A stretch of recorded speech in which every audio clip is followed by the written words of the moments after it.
नमस्कार दोस्तों, आप सभी का स्वागत है एक नई वीडियो में। परमार वंश। परमार का शाब्दिक अर्थ शत्रु को मारने वाला होता है।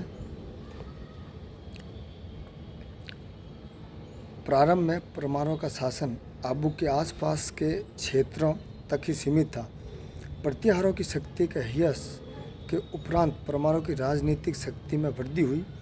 आबू के परमार वंश का संस्थापक धूमराज था, लेकिन उनकी वंशावली उत्पल राज से प्रारंभ होती थी। पड़ोसी होने के कारण आबू के परमारों का गुजरात के शासकों से सतत संघर्ष चलता रहा। गुजरात के शासक मूलराज सोलंकी से पराजित होने के कारण आबू के शासक धरणीवरा को राष्ट्रकूट धवल का शरणागत होना पड़ा। लेकिन कुछ समय बाद धरणीवरा ने आबू पर पुनः अधिकार कर लिया। उसके बाद महिपाल का 102 ईस्वी में आबू पर अधिकार प्रमाणित होता है। इस समय तक परमारों ने गुर्जर के सोलंकियों की अधीनता स्वीकार कर ली। महिपाल के पुत्र धंधुक ने सोलंकियों की अधीनता से मुक्त होने का प्रयास किया। फलत आबू पर सोलंकी शासक भीमदेव ने आक्रमण किया। अंधुक आबू छोड़कर धार के शासक भोज के पास चला गया। भीमदेव ने विमल शाह को आबू का प्रशासक नियुक्त किया। विमल शाह ने भीमदेव व धंधुक के मध्य पुनः मेल करवा दिया। उसने 1031 ईस्वी में आबू में आदिनाथ के भव्य मंदिर का भी निर्माण करवाया। धंधुक की विधवा पुत्री ने बसंतगढ़ में सूर्य मंदिर का निर्माण करवाया व सरस्वती बावड़ी का जीर्णोद्धार करवाया। कृष्णदेव के शासनकाल में 1060 ईस्वी में परमारों और सोलंकियों के संबंध पुनः बिगड़ गए, लेकिन नाडोल के चौहान शासक बाला प्रसाद ने इनमें पुनः मित्रता करवाई। कृष्णदेव के पौत्र विक्रमदेव ने महामंडलेश्वर की उपाधि धारण की। विक्रमदेव का परपौत्र धारावर्ष 1163-1219 ईस्वी आबू के परमारों का शक्तिशाली शासक था। इसने मोहम्मद घोरी के विरुद्ध युद्ध में गुजरात की सेना का सेनापतित्व किया। वह गुजरात के 4 सोलंकी शासकों कुमारपाल, अजयपाल, मूलराज व भीमदेव द्वितीय का समकालीन था। उसने सोलंकियों की अधीनता का जुआ उतार फेंका। उसने नाडोल के चौहानों से भी अच्छे संबंध रखे। अचलेश्वर के मंदाकिनी कुंड पर बनी हुई धारावर्त की मूर्ति और आर पार छिद्रित 3 भैंसे उसके पराक्रम की कहानी कहते हैं। कीर्ति कौमुदी नामक ग्रंथ का रचयिता सोमेश्वर धारावर्ष का कवि था। उसने पौत्र सोम सिंह के शासनकाल में तेजपाल ने आबू के देलवाड़ा गांव में लूणवसी नामक नेमिनाथ का मंदिर अपने पुत्र लूणवसी व पत्नी अनुपमा देवी के श्रेयार्थ बनवाया।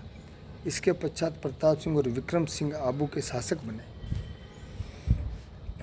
1311 ईस्वी के लगभग नाडोल के चौहान शासक राव लुम्बा ने परमारों की राजधानी चंद्रावती पर अधिकार कर लिया और वहाँ चौहान प्रभुत्व की स्थापना कर दी। जालोर के परमार आबू के परमारों के ही वंशज थे। जालोर से मिले 1087 ईस्वी के शिलालेख में वाकपति राज चंदन, देवराज, अपराजित, विजल, धारावर्ष और विशल के नाम मिलते हैं। मालवा के परमारों का मूल उत्पत्ति स्थान भी आबू था। इनकी राजधानी उज्जैन या दारा नगरी रही, मगर राजस्थान के कई भूभाग, कोटा राज्य का दक्षिण भाग, झालावाड़, वागड़, प्रतापगढ़ का पूर्वी भाग आदि इनके अधिकारों में थे। मालवा के परमारों का शक्तिशाली शासक मुंज हुआ।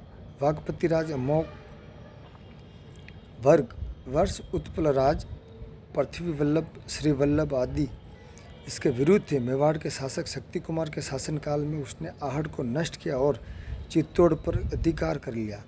उसने चालुक्य शासक तेलभ द्वितीय को 6 बार परास्त किया, मगर 7वीं बार उसे पराजित हुआ और मारा गया। राजा मुंज को कवि वर्ष भी कहा जाता था। मौसम अच्छा, हवा बहुत अच्छी चल रही है, तो यहाँ मस्त मज़ा हो गया। नवशंसाचरित का रचयिता पद्मगुप्त और अभिधान माला का रचयिता हलायुद्ध उसके दरबार की शोभा बढ़ाते थे। मुंज के बाद सिंधुराज और भोज प्रसिद्ध परमार शासक हुए।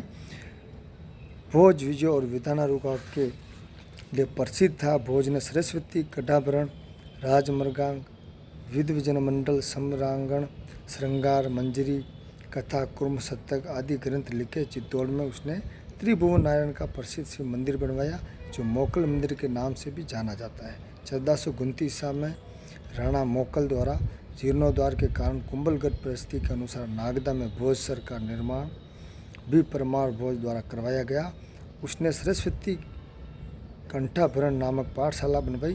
वल्लभ मेरुतुंगु वरुचि सुबंधु अमर राजशेखर माघ धनपाल मानतुंग आदि विद्वान उसके दरबार में थे। चलो दोस्तों, आज की इस वीडियो में इतना ही। सब्सक्राइब करना दोस्तों, चैनल को नए हो तो रिकवर होते ही मैं धमाल मचा दूंगा। आप बस एक बार सही हो जाऊँ, थोड़ा बीमार चल रहा हूँ, तो आप चैनल को सब्सक्राइब करना और शेयर करना। Thank you so much.